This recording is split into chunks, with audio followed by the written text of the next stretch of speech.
welcome back to Casino Marketing University. We have got a very special guest today. It is Kaycea Grignon Wallen, Executive Director of Marketing at Grand Sierra Resort. Kaycea, thank you so much for being here. Thanks, Craig. Good to see you, as always. Hey, it's funny, like, I still feel like we're really young, because we both came into the casino business at about the same time. But now it's like, look at you, you're Executive Director of Marketing. I mean, we're getting up there. We're getting seasoned. And you're running your own company. Amazing. I know. Well, you can run your own. You can set up a lemonade stand at the corner and call it your own company. But somebody else has to make you the executive director. So kudos to you. Thank you. Well, and why don't we trace back some steps? Because I think a lot of people in casino marketing and the casino business in general will relate to your journey. And as I was thinking through these questions, you mentioned, we talked off camera, like, Craig, why are your questions related to sports? But I look at college football and no one's ever like, they stop playing football and then they're head coach. It's like they're offensive line coach at some, Division III school, and they move up and then they're coordinator at Alabama, and all of a sudden they're head coach. And so you and I met at Harrah's Lake Tahoe. We were both cutting our teeth. And now why don't you connect the dots between there and where you are today? Yeah, so my journey has been really amazing. I started at Harrah's Lake Tahoe with you. I was just an intern right out of school, and then they hired me full-time 10 days after I graduated in special events. It was such a great place to start. Harrah's and Caesars do a really good job of training, and we learned so much. You were in the president's program, so you got to rotate around a lot, and we just learned so much there.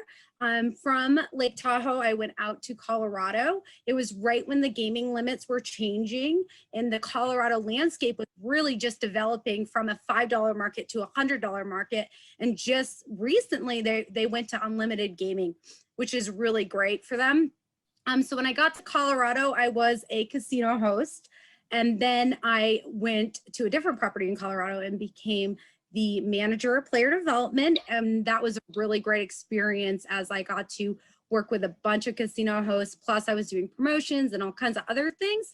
So after I was the manager of player development, I actually took over the marketing manager position at that property. So now I've got special events, I got player development, I got marketing, all under my belt. And I always tell people, especially young people, that when you think about taking a job at a casino, do not miss out on the opportunity to work at a small property, because working at smaller properties allow you to touch every department. When you work at a bigger corporation and company like at Harrah's, besides maybe the president's program where you got to move around a lot, it's very single focus. So when I was in special events at Harrah's, I just worked in special events. When I was at, executive casino host and at the Isle Casino in Blackhawk, I was just focused on player development. When I went to the Reserve Casino and became the manager, now I got to touch all the things. So now I'm touching player development, I'm touching digital marketing, I'm doing email marketing, I'm doing the newsletters and direct mail program, and I'm learning database. So like making sure that you don't forget about those little properties where you're going to be able to touch all the things is something I tell all young students or younger kids coming out of college, like, hey, should I just work for a big company? No, don't do it. Check out the little ones too, because you'll learn so much. And then from there, I was super blessed to go to upstate New York and be the director of player development at Akwesasne Mohawk Casino on the Canadian border. That experience was so amazing, working for a tribal property. The community around it felt just so good. You're now supporting a group of people instead of, a corporation or one single private owner. So that was really exciting and fun for me. I met some amazing people there, and my time in upstate New York was really fun and educational because now I was learning Canadian market and the US market. So now I have to get out of my head of just not how to market to Americans, but like, how do we get the Canadians to come over to the border to come see us at Akwesasne? It was a 2-hour drive, but one of the closest casinos to Montreal and to Ottawa. So really big markets. So that was really fun. Yep. Let's pause right there, because that's an interesting point that, people I've talked to, maybe they had that experience, I've just never known it. But Yeah, because I want to drill in on that and we'll pick up from there because I do want to hear about your other stops. But what is that like marketing to somebody across an international boundary? Is there tax implications? Did you find Canadian customers responded to different things than American customers did? Like maybe drilling on that a little bit. Yeah, so one of the things that we did is we brought in Canadian slot machines. We were only one of 2 casinos in the whole country, besides one on the Idaho Canadian border, that had Canadian machines where they could use Canadian currency, because the #1 biggest issue is the exchange rate. So when a Canadian customer is coming over the border and they have to pay, like, their money isn't worth as much, you know, they're getting 75% of their money to our money. It's really kind of like hurtful to them. So by bringing in Canadian slot machines, the currency is the same, and we pay the same as any casino in Canada. Also in the direct mail program, which was super interesting, was making sure that the zip coding was correct. You would never think of this, but the Canadian zip codes are completely different than the regular 5-digit zip codes in the US. And the way they lay them out is different. So you have to have that completely correct in order for the mail to get there to your Canadian customers.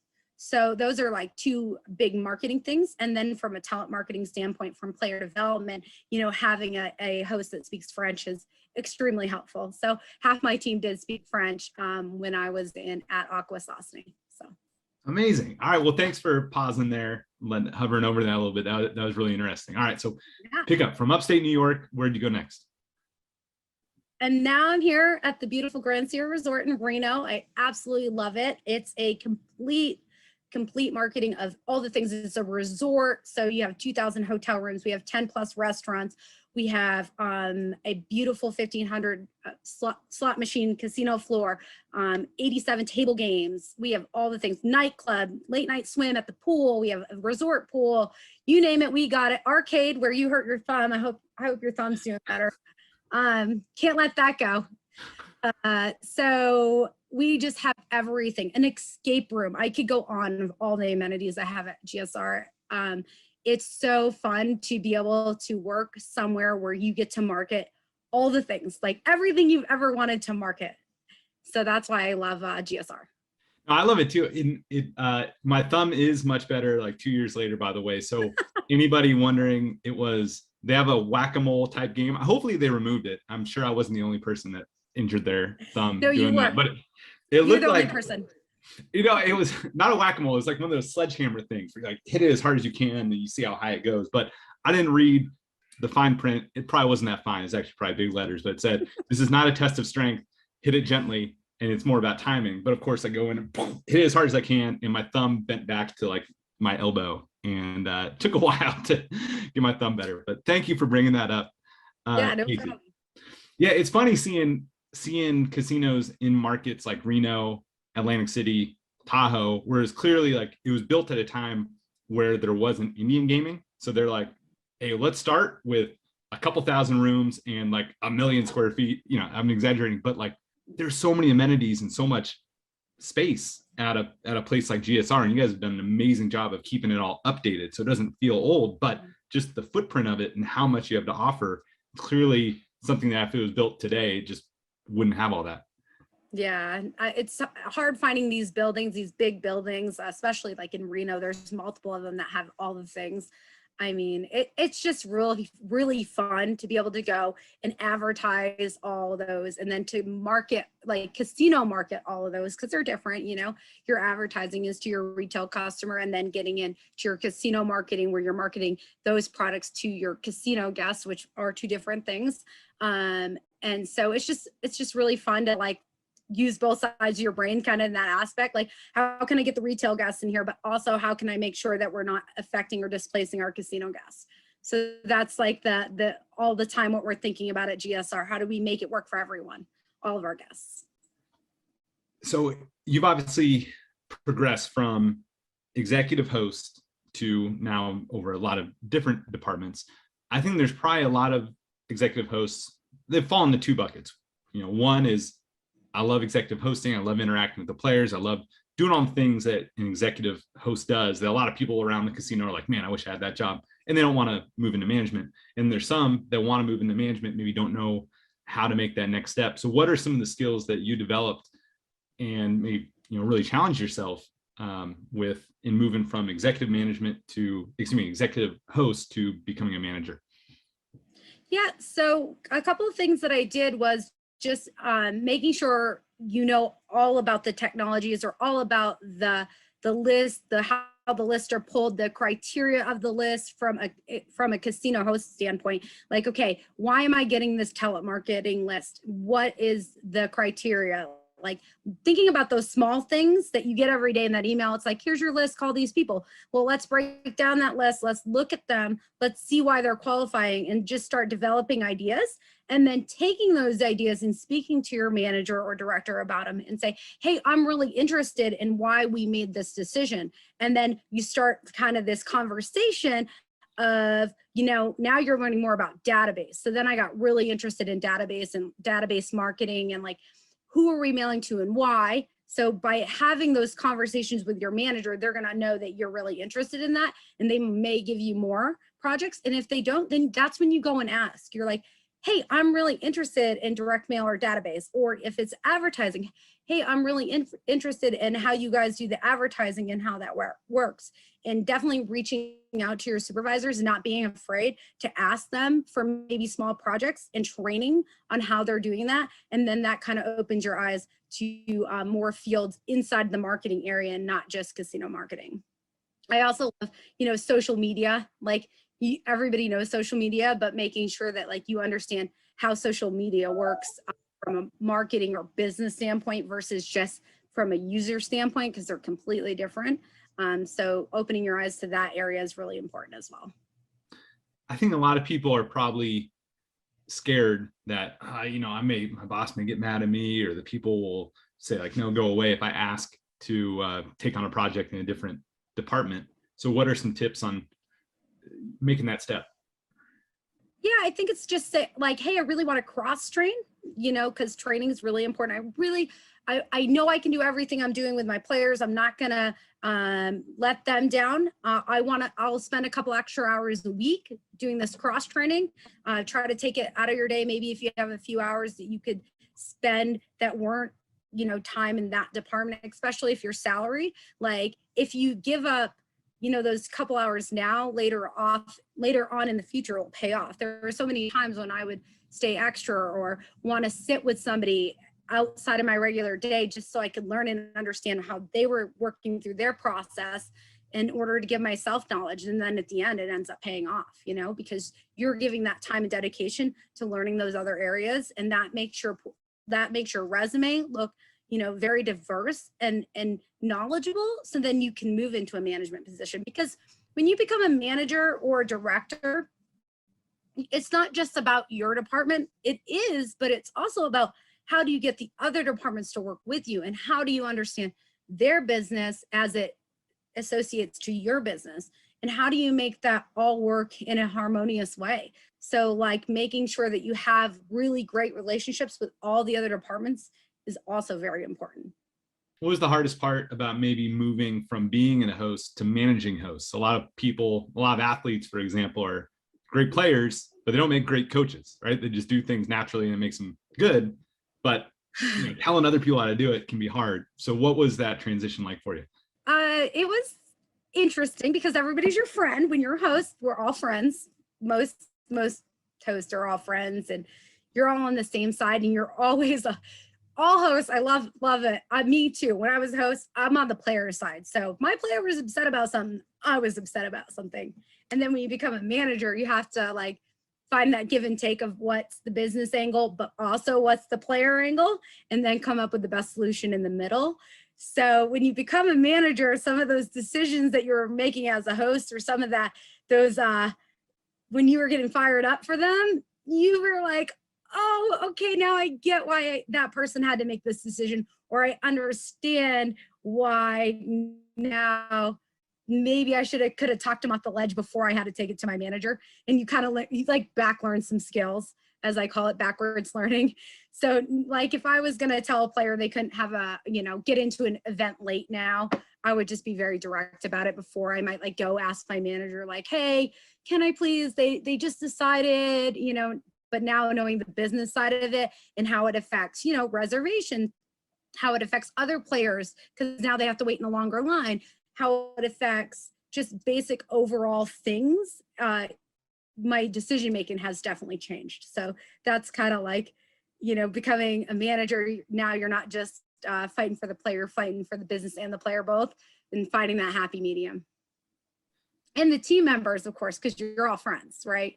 So now once in a while you have to, explain to them why maybe their decision wasn't the best decision, but you're not friends anymore. Now you're their manager. So I think just having open lines of communication, really focusing on their needs and getting them involved with the decision also helped me become a better director and manager.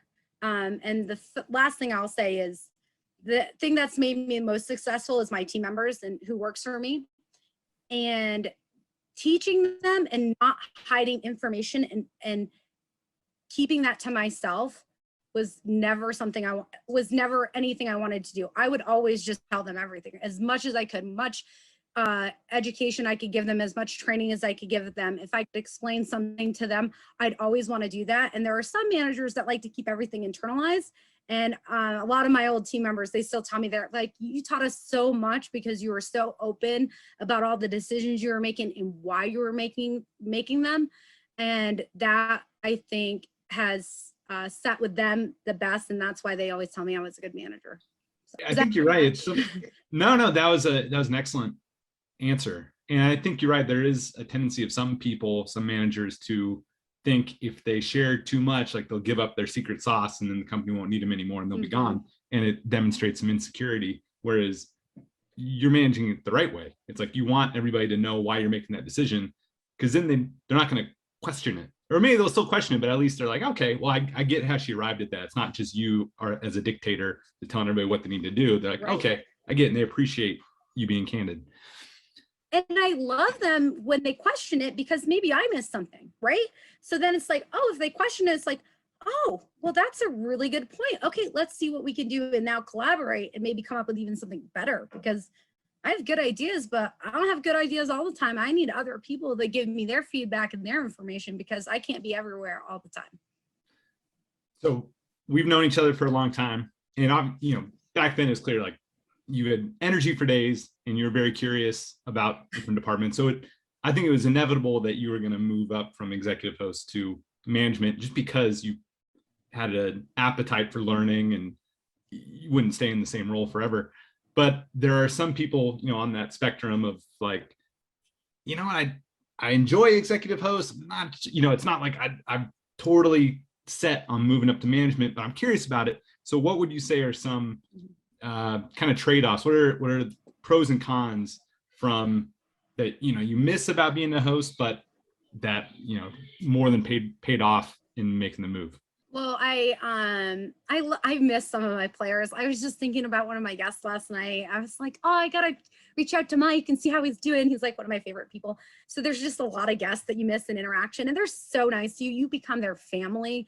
And so you have such a community around you when you're a host. And you know how they say it's lonely at the top? It's not completely lonely at the top, but it's just a little bit different. You don't have that big community of players, like always like checking in on you, that feel good, like, hey, I miss you, how have you been? And so that's one thing I miss from being a host. But also I think being a manager and a director, if you're thinking like, I don't know if I can do it or not do it, like you should write down a list of all the skills that you have and then check to see the job requirements of the skills listed. And if you got 60% of them, you can apply for that job. A lot of times people don't apply for jobs because they don't have 100% of all the check boxes. That's something I've never been afraid of. I have 75, I have 80% of the check boxes. I'm gonna apply for that job. You can't be scared to move up if you don't have every single check box on the application or on the job description.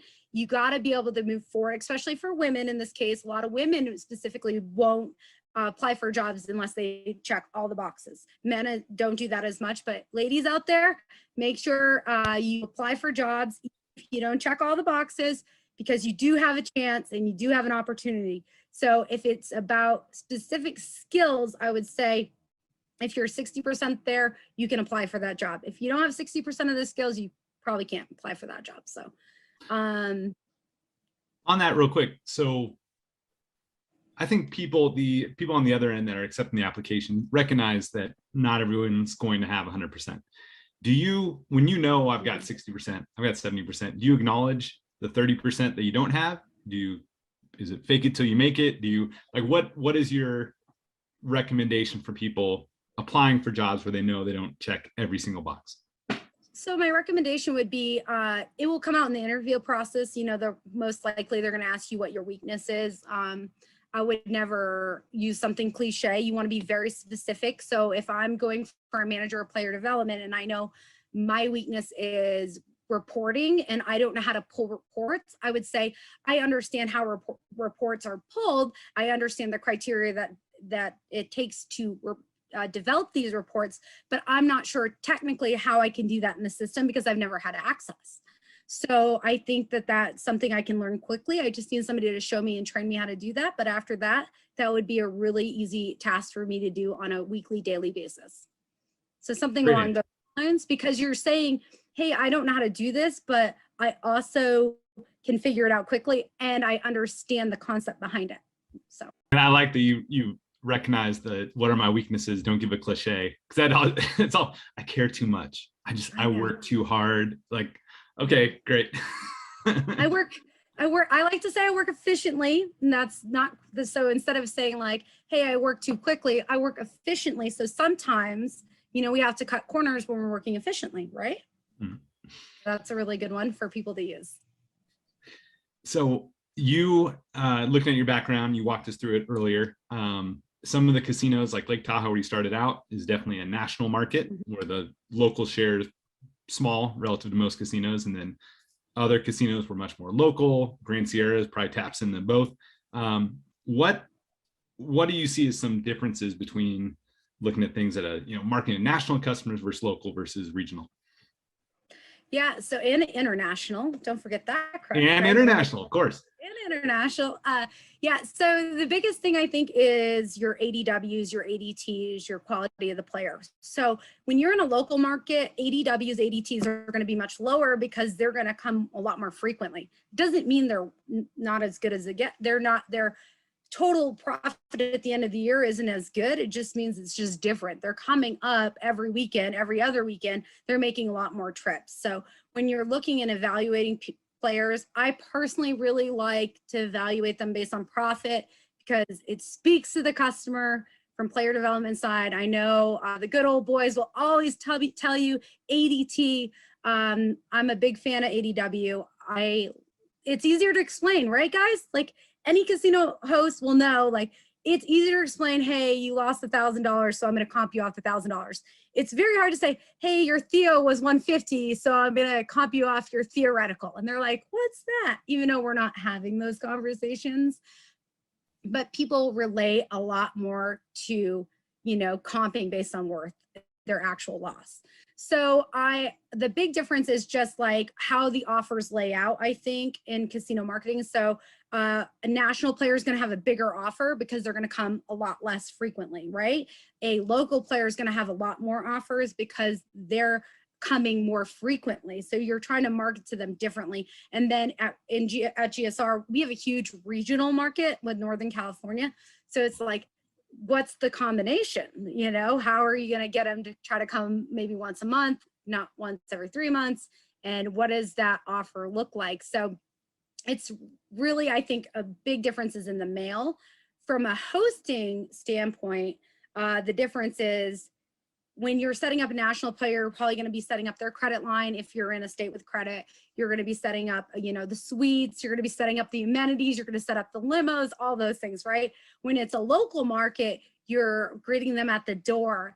Hey, how was your week? Like your weekly check-in, like you're like, you see them every week. So it's just a weekly check-in. It's quick. It's probably like 5 minutes, but when you're bigger players, you're probably going to spend a little bit more time with them. You're probably going to have dinner with them. So those are kind of like the big differences in player development, is just, you know, how much time you're probably going to spend, because in national markets, you're going to have less players, and in smaller and local markets, you're going to have a lot more players. You could have 500 to 1,000 players sometimes in those smaller local markets. So it just, you know, just how many trips they're making, how frequently you need to talk to them, your touch points, your touch bases, all the things. So do you find that in a market where, because the locals market, like you said, they're coming every weekend anyway, in an international, national market, I would imagine sales goes a little more into it. You would want your host to be reaching out a little more proactively, just knowing that there's a lot of options between where they are and where you are. And so how do you think about that from, I guess, from a host sales player development perspective? So a lot of the national markets, like we'll use Lake Tahoe because we're really both familiar with that. Thing is, usually with Lake Tahoe, you're going to probably book twice a year, maybe 3 times because of a big event like celebrity golf.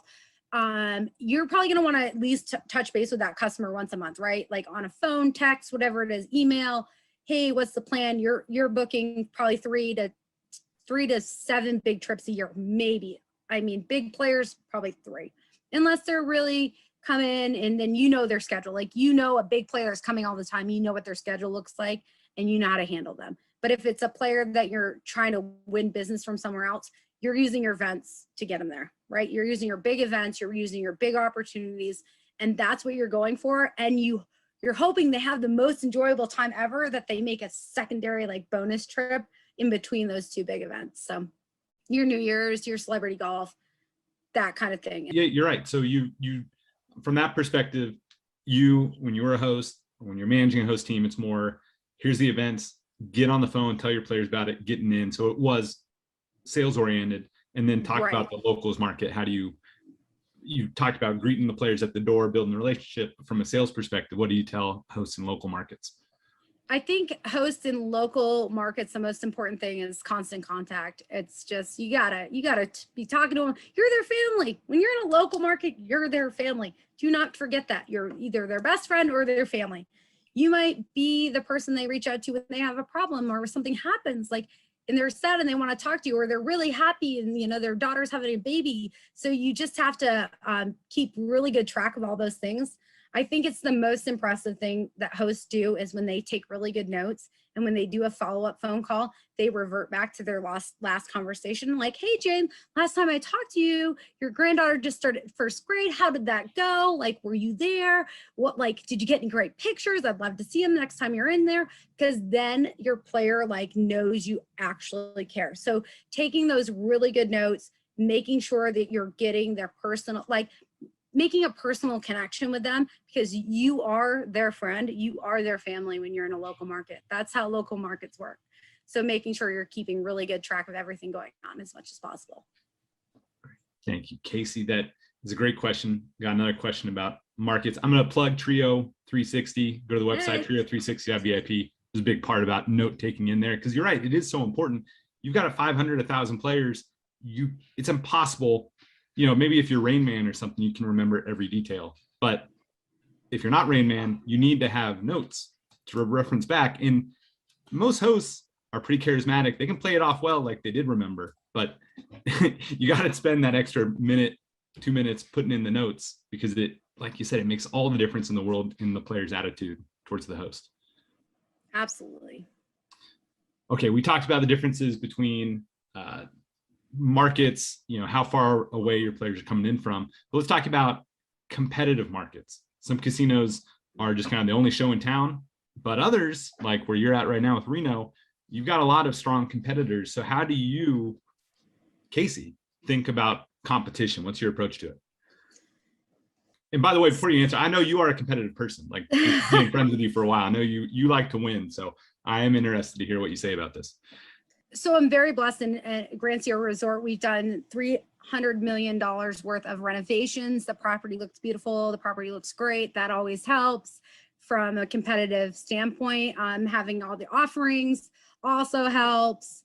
I want to actually take this question to Colorado, because That market was the most competitive market I've ever worked in. There's 26 casinos in 1 square mile. If you can figure that out, because there is only 2, now 3 places in Colorado you can have game in: Cripple Creek, Black Hawk, Central City. And when I was in Colorado, it really, the hosts matter so much. Like, you got to be their best friend. We have offers. Everyone has offers. There is no big resorts until just recently. 2 bigger resorts have opened, but this is like your bread and butter. You're making those phone calls, you're booking those events, you're getting the people in, and that's how you win.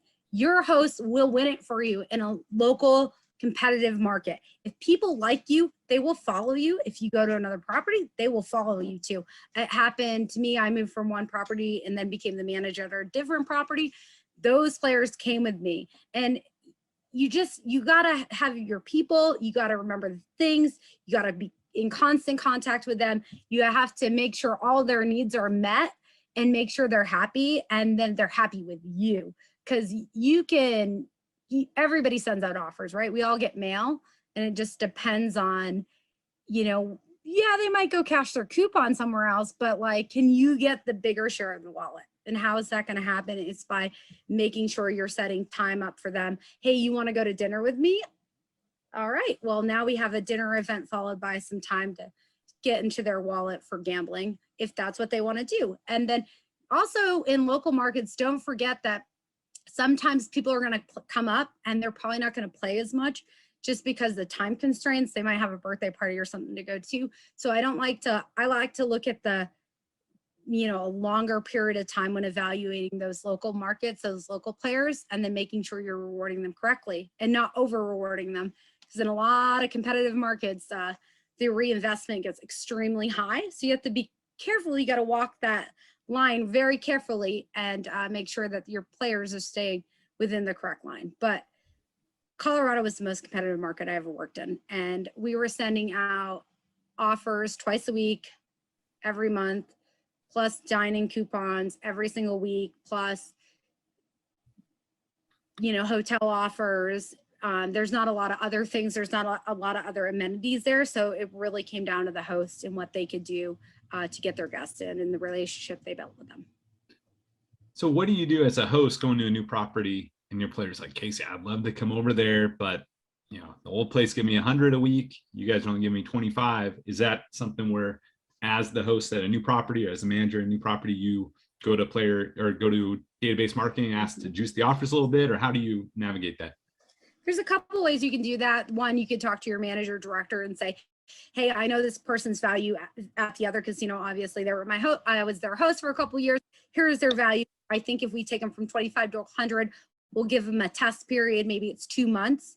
And if they show their value after 2 months, you let them stay in that until, you just get them in your mail program. You give them the opportunity to get in your mail program. The great thing about the mail program is that everybody likes their offers in the mail. The bad thing about the mail program is you have to be about a month and a half out. So it takes, in some programs, like more national programs, that's 2 to 3 months out. So now we're 3 months behind on a player. So you have to give them whatever that time is for them to get caught up in the mail, for them to be able to be developed at that new property. And that's something for managers and directors, if they're not doing, they should really think about when they have a new host come on. When I have a new host come on, I like them to make me a list of all the players they're considering bringing in, what they remember their value to be as closely as possible. And then I try to put them in the mail program where they would be if they were playing from that other property to this property. And that gives you an opportunity to help that host bring those players over. Kaycea, this has been a treasure trove of great insight, both from a career perspective. I mean, it was super interesting to hear how you navigated your career to bring you to where you are. And, I know there's exciting things ahead just based on looking at your track record and success you've had. And then I think it was super interesting for marketers who maybe are already at a senior role, hearing how you approach different things, how you look at different markets, I think just that last nugget about how you approach new hosts coming from a different property is genius. So Kaycea, thank you so much. This was, I really enjoyed it. I hope you enjoyed it. I had so much fun. I always, whenever we're hanging out, Craig, It's the best time ever. Agreed. And we're actually doing this over Zoom. So good excuse for me to come out there.